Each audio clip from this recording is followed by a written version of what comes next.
The Stephen Lee Berstler story is one of hope, inspiration, heartache, and love.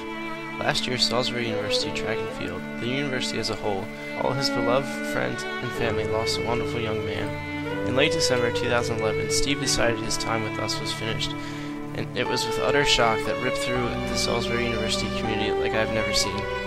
In a lot of ways, this is a story about suicide prevention. In a lot of ways, it is simply about the loss of a friend. In other ways, it's about a process, a journey that still has to be taken. Steve got to Salisbury University in 2009 after attending community college in New Jersey and graduating from West Morris High School. What makes Steve unique for me is that he was a phenomenal athlete as well as a dedicated student, the true definition of a student athlete. Steve wanted to be a physical education teacher and a coach after graduating college. I didn't truly understand the accomplishment it was for Steve to be so successful in academics until after he passed away. At his memorial service, his father, Stephen Lee Berstler Sr., informed the Salisbury track team that Steve had finally come full circle. When he was in high school, he was an individualized education plan student. For Steve, getting into the university like Salisbury was a tremendous accomplishment, but while he was here, he would not settle for just simply being a typical student. He willed himself to make the dean's list every semester, along with being involved in just about every club or organization you can think of. However, he had come full circle, because in 2011 he was working with his high school with students that had IEPs like himself.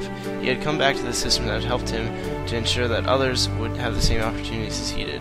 Steve was selfless in every aspect of the word. If anyone needed his help at any time of the day or night, he would be there for them. It turned out that when I got to Salisbury University in the fall of 2010, I needed Steve's help. As an incoming freshman on the cross-country team, I naturally looked up to Steve. He had always been all-conference in every conference race he'd run in. He had that fearless approach to the sport, to racing, that I really admired. I wanted to be as good as Steve. Since coming to college, my running career has taken a serious halt.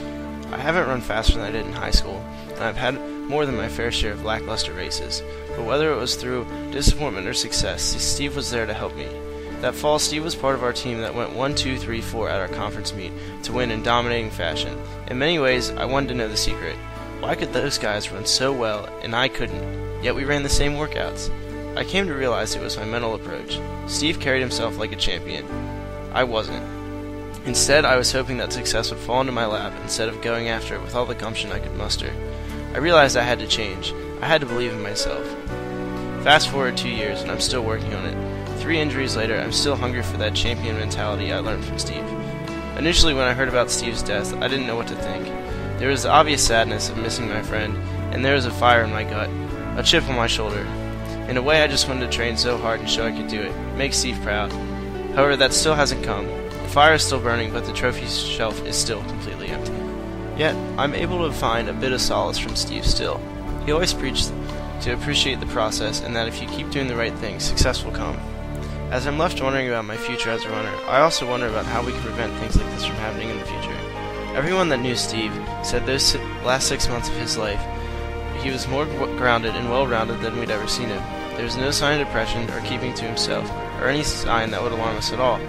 Many in the Salisbury community were left wondering if there was anything we could have done or said that would have made a difference.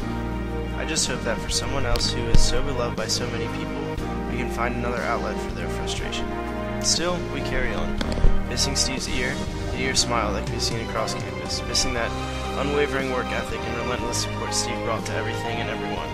But at the end of the day, we carry on, running for Steve. Run hard, rest easy, buddy.